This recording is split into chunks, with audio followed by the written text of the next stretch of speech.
भारतीय communist party का 2 दिवसीय राज्य सम्मेलन शनिवार को बिलासपुर में प्रारंभ हुआ। सम्मेलन की शुरुआत लक्ष्मी नारायण मंदिर से रैली निकालकर शहर की मेन मार्केट में आयोजित जनसभा तक हुई।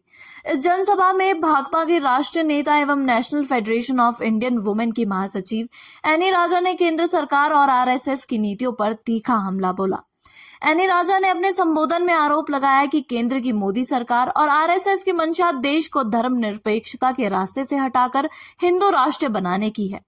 उन्होंने कहा कि मोदी सरकार कॉरपोरेट घरानों के साथ मिलकर इस एजेंडे को आगे बढ़ा रही है। उन्होंने चुनाव आयोग की निष्पक्षता पर सवाल उठाए और कहा कि आज आयोग भाजपा और आरएसएस के दबाव में आकर काम कर रहा है। यहाँ तक कि पुनरीक्षण के दौरान लोगों के खुद के पहचान पत्रों को अमान्य करार कर दिया जा रहा है। उन्होंने उपराष्ट्रपति द्वारा दिए गए बयानों को संविधान विरोधी करार देते हुए कहा कि जब देश का उच्च पद भी संविधान की मर्यादा नहीं रख पा रहा तो यह लोकतंत्र के लिए गंभीर खतरे की घंटी है। एनी राजा ने कहा कि आज देश का आम नागरिक संकट में है और ऐसे में सभी को मिलकर संविधान, लोकतंत्र और धर्मनिरपेक्षता की रक्षा के लिए एकजुट होना होगा। इस अवसर पर अन्य वामपंथी नेताओं ने भी अपने विचार रखे और देश में बढ़ रही असहिष्णुता, बेरोजगारी व महंगाई के मुद्दे पर सरकार को घेरा। ये तमाम चीजें और हमारे उपराष्ट्रपति ये बोल रहे कि ये देश धर्मनिरपेक्ष देश नहीं हो सकती है।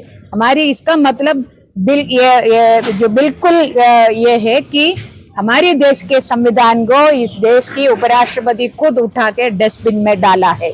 हमारे देश की संविधान की जो प्रियम्बल में ये बात लिखा है, ये देश एक जो धर्मनिरपेक्ष और एक डेमोक्रेटिक देश है और समाजवाद देश है, सेक्युलर सोशलिस्ट डेमोक्रेटिक देश है करके। तो जो उपराष्ट्रपति बोल रहे ये देश कभी एक धर्मनिरपेक्षता वाला सेक्युलर देश नहीं हो सकती है, तो फिर तो इसका मतलब वो नहीं मान रहे हमारी संविधान को।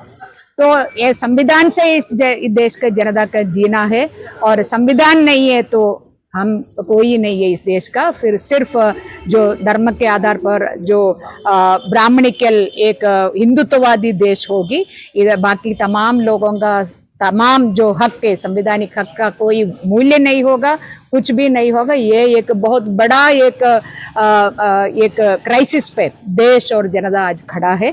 तो इसलिए पार्टी सीपीआई का ये आज और कल वाला मीटिंग के अंदर तमाम चीज़ें बात करेंगी, जो वर्कर को लेके, किसानों को लेके, महिलाओं को लेके कितना बड़ा चीटिंग कर रही है महिला के साथ, महिला को ये दे रही है वो दे रही है, महिला वीमेन लेड डेवलपमेंट की जो बोल रहे, मगर महिला कहा निर्णय लेने वाला सभा में भी महिला नहीं है, जो संसद और विधानसभा में। तो ये तमाम चीज़ें पार्टी के 2 दिवसीय हिमाचल प्रदेश की ये सम्मेलन में बात करेंगी और आने वाला 3 साल के अंदर इसको लेके कैसे और हम लड़ती आ रही है, संघर्ष करते आ रहे हैं।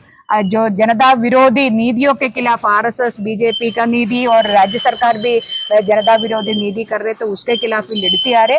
वो लड़ाई हमारी, वो संघर्ष और तेज करके कैसे आगे लेके जाना है ताकि जनता को इज्जत से जीने का अधिकार हमारे संविधान दे रहे वो सुनिश्चित रहे।